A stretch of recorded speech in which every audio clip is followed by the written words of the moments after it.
यदि आपको लगता है कि कोई आपके साथ गलत करता है और जिंदगी में आराम से रह रहा है, उसे ईश्वर सजा नहीं देते, उसके प्रारब्ध उसे काटने नहीं पड़ते, तो आप गलत सोचते हैं।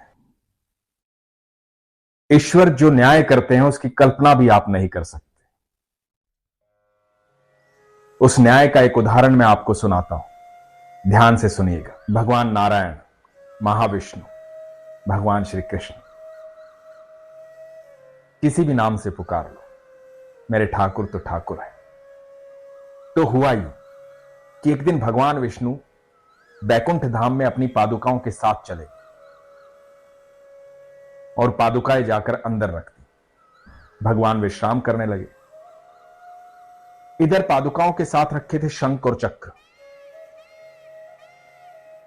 तो शंख और चक्र ने आपस में बात की, पादुकाओं से कहा कि तुम तो गलत अंदर आ गई, तुम्हें तो बाहर रहना चाहिए, तुम्हारी जगह तो बाहर है, तुम्हारी जगह अंदर नहीं है, यहां तो हम लोग रहते हैं, तुम तो भगवान के चरणों में रहती हो, इसलिए तुम्हें बाहर ही रहना चाहिए। ये बात सुनकर पादुकाएं कुछ भी नहीं बोली, चुपचाप रहे और शंख और चक्र बार बार कुछ ना कुछ सुनाते रहे, अपनी शेखी बगाड़ते रहे, बताते रहे कि देखो हम तो भगवान के हाथ में रहते हैं, भगवान हमसे बेहद प्रेम करते हैं, तुम क्या, तुम तो चरणों में रहती हो, तुम्हें तो कहीं भी उतार देते हैं, आज तो किस्मत अच्छी है तुम्हारी, तुम अंदर आ गई। पादुकाएं चुपचाप रही। भगवान विष्णु जब विश्राम के बाद लौटे, चरण पादुकाएं पहनने लगे, तो उनको अनुभूति हुई कि चरण पादुकाएं थोड़ी सी नाराज हैं, दुखी हैं, परेशान हैं। चरण पादुकाओं से पूछा, क्या बात है, क्यों परेशान हो? तो चरण पादुकाओं ने सारा किस्सा बताया। जब सारा किस्सा बताया तो भगवान विष्णु मुस्कुराए, बोले कि ऐसा नहीं है कि मैं तुमसे प्यार नहीं करता, तुम मेरे लिए सबसे जरूरी हो, तुम मेरे चरणों में रहती हो, तुम मेरे लिए सबसे आवश्यक हो, सबसे महत्वपूर्ण हो। सारी दुनिया भी नतमस्तक होती है ठाकुर जी के चरणों में। उन पादुकाओं का महत्व भगवान विष्णु ने अपनी पादुकाओं को बताया। पादुकाएं खुश हुई। भगवान विष्णु ने पूछा कि तुमने क्या जवाब दिया? तो पादुकाओं ने कहा कि मैंने कुछ नहीं कहा, मैं बस चुपचाप सुनती रही। और जो कुछ नहीं कहता ना, जो जवाब नहीं देता, उसका जवाब स्वयं विष्णु देते हैं, स्वयं भगवान देते हैं, स्वयं ठाकुर जी देते हैं।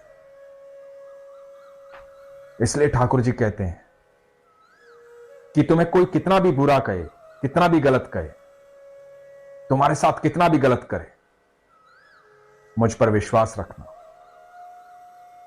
भरोसा रखना, जब तुम जवाब नहीं दोगे तो मैं जवाब दूंगा। तो पादुकाओं ने कोई जवाब नहीं दिया। भगवान विष्णु ने कहा कि कोई बात नहीं, अब जब मैं राम अवतार में धरती पर जाऊंगा तो तुम देखना, यही शंख और चक्र तुम्हें अपने सर पर रखेंगे और ससम्मान तुम्हारी सेवा करेंगे।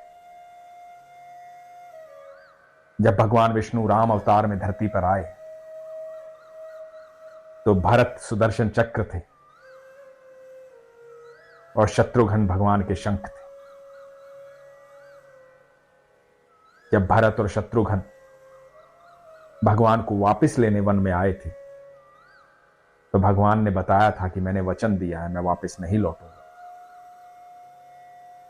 तो दोनों भाइयों ने भगवान की चरण पादुकाएं मांगी थी और अपने सर पर रखकर अयोध्या वापस ले गए थे।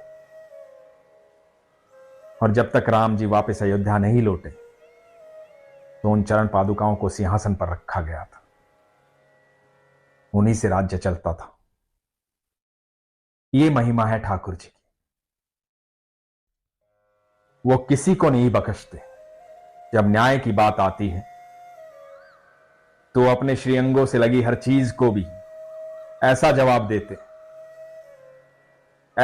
देते हैं कि उसकी कल्पना भी हम नहीं कर सकते। उन्हें हर चीज से बेहद प्रेम है, क्योंकि वो रचयिता हैं, रचनाकार हैं।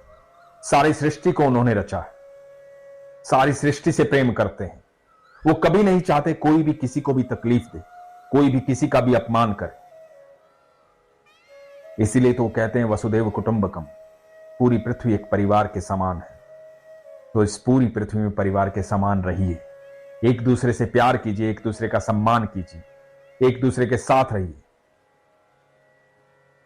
इस पूरे ब्रह्मांड में, तीनों लोकों में एक भी चीज ऐसी नहीं है जो निरर्थक है, जिसका कोई अर्थ नहीं। ठाकुर जी ने सबकी रचना की है, हर चीज का अपनी जगह अर्थ है, हर चीज महत्वपूर्ण है, चाहे वो छोटी सी चींटी हो या बड़ा सा हाथी हो। कभी गौर से बैठ करके अपने शरीर को देखिएगा और समझिएगा कि शरीर का यदि एक भी अंग कम होता तो आपके कितने कार्य बाधित हो जाते। ईश्वर ने हर चीज संपूर्ण बनाई है, हर चीज परिपूर्ण है, इसलिए हर चीज का सम्मान कीजिए, कभी किसी का अपमान मत कीजिए। कुछ भी गलत बोलने से पहले ये सोचिए कि ये मेरे ठाकुर की रचना है, ये मेरे ईश्वर की रचना है, इसलिए कभी किसी को दुख ना पहुंचाइए। प्रेम से रहिए, अपने विश्वास को मजबूत रखिए, अपना ख्याल रखिए। हरे कृष्ण।